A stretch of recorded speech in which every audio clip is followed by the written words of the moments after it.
Sayyidina Muhammad.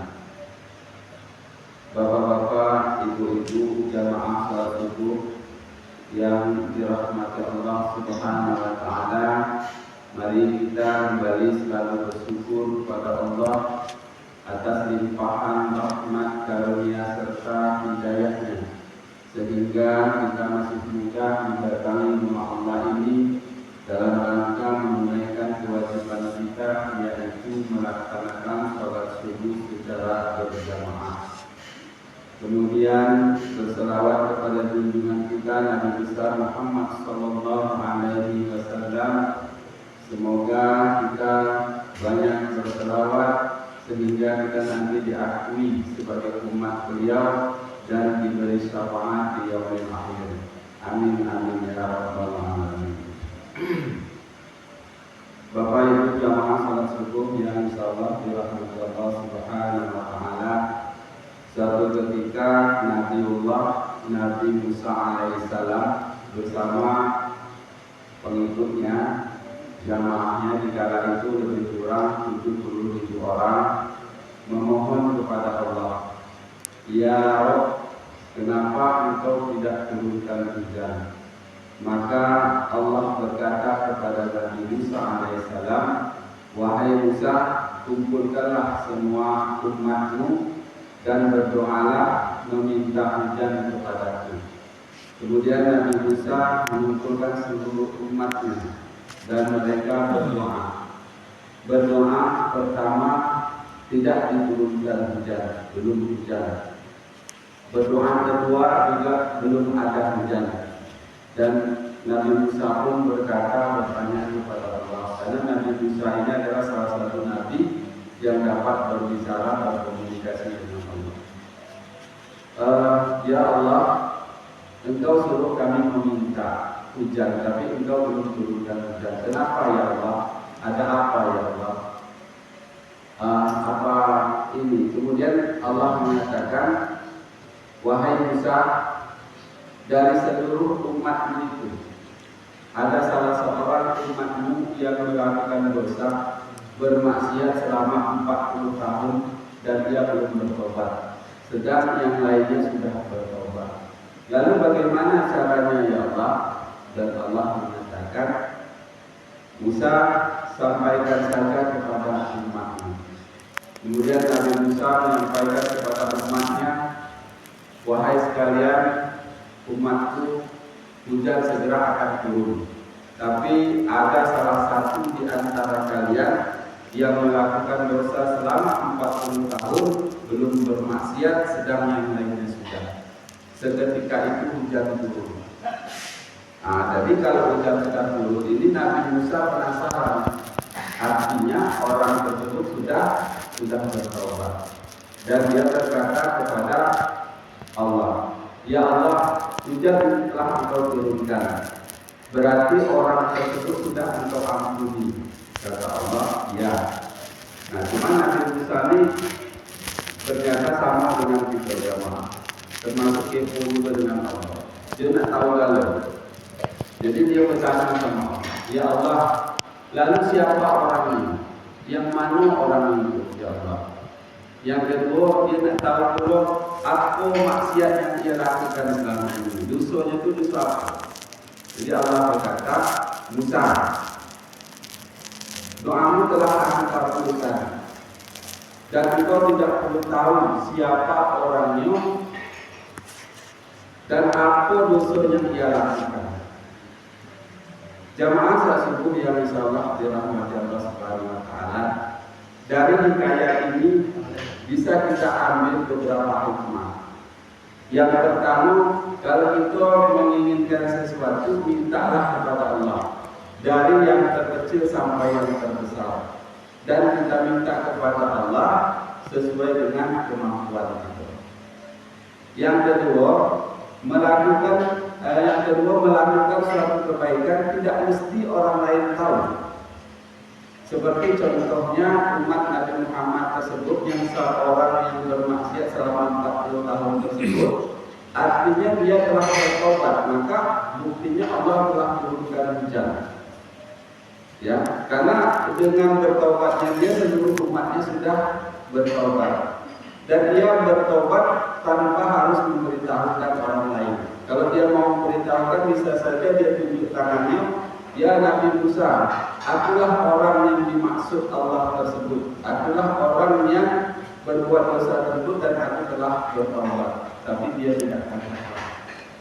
Nah, inilah yang namanya ihsan, berbuat kebaikan tanpa orang lain tahu. Kemudian yang kedua, kata Allah, Musa kamu tidak perlu tahu siapa orangnya dan tidak perlu berbuat mengetahui apa yang dia berbuat. Jadi kita tidak boleh kepo itu. Ya, kepo ini bahasa orang sekarang, namanya nak tahu lalu. Ya, nak cari tahu, nak tahu apa siapa orangnya, dosa orang. Kita tidak perlu tahu maksiat yang orang lakukan, tidak perlu mengetahui aib orang lain. Ya, tidak perlu tahu aib orang lain. Allah bisa aja katakan kepada Nabi Musa, orangnya itu, namanya itu, dosanya ini. Tapi Allah tidak perlu memberitahu kepada Nabi Musa. Begitupun kita, sebenarnya kita tidak boleh membuka aib seseorang kalau aib itu sudah ditutup oleh Allah. Ya, kalau kita mau sadar pada diri kita semuanya, kita ini adalah pendosa. Semua kita adalah pernah melakukan kemaksiatan. Maka kita tidak perlu tahu dosa orang lain. Bisa ada seorang pemabuk, dia memang ahli maksiat pemabuk. Kita menceritakan aib dia kepada orang lain, ya. Nah, memang betul dia adalah seorang pelaku dosa. Tetapi tanpa kita sadari, kita juga adalah pelaku dosa. Cuman beda saja kasusnya. Dia seorang pemabuk, kita juga berdosa sebagai penggibah. Ya, kita ceritakan aib orang tersebut kepada orang lain, kita juga adalah berdosa membuat maksiat, yaitu dengan menggibah orang tersebut.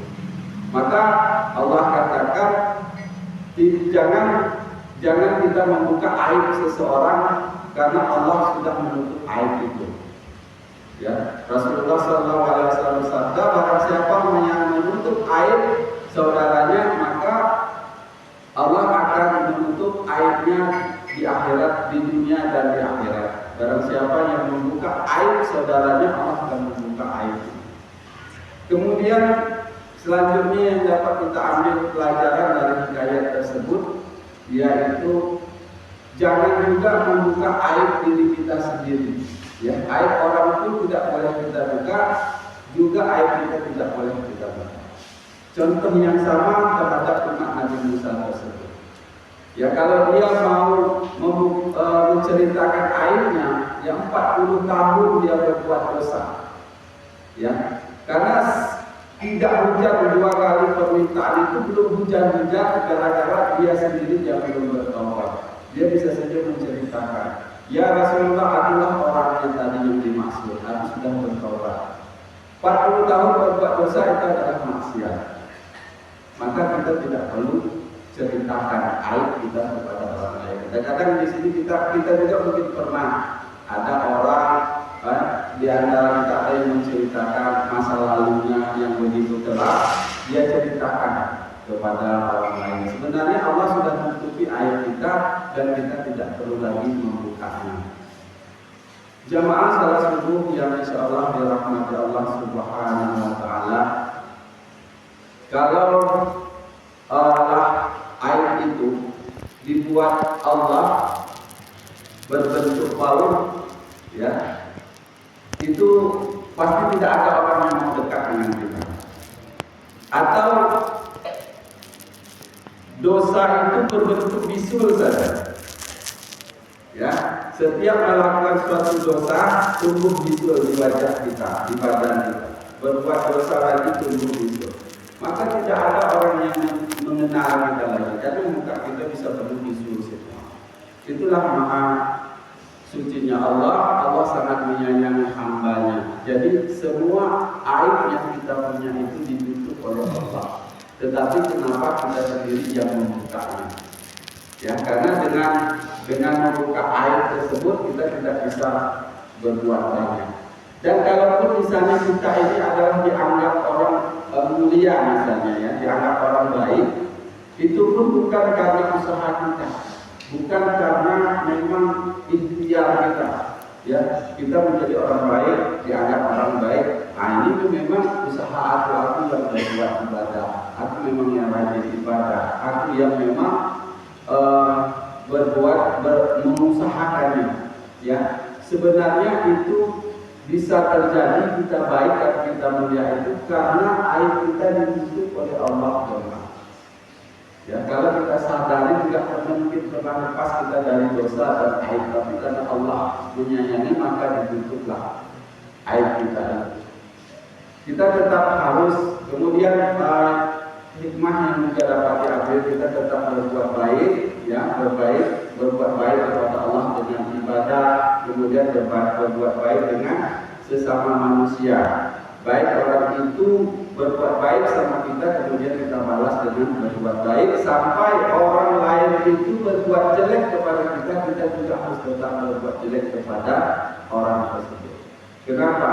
Karena kalau orang berbuat baik kepada kita, kita balas dengan kebaikan itu biasa, ya.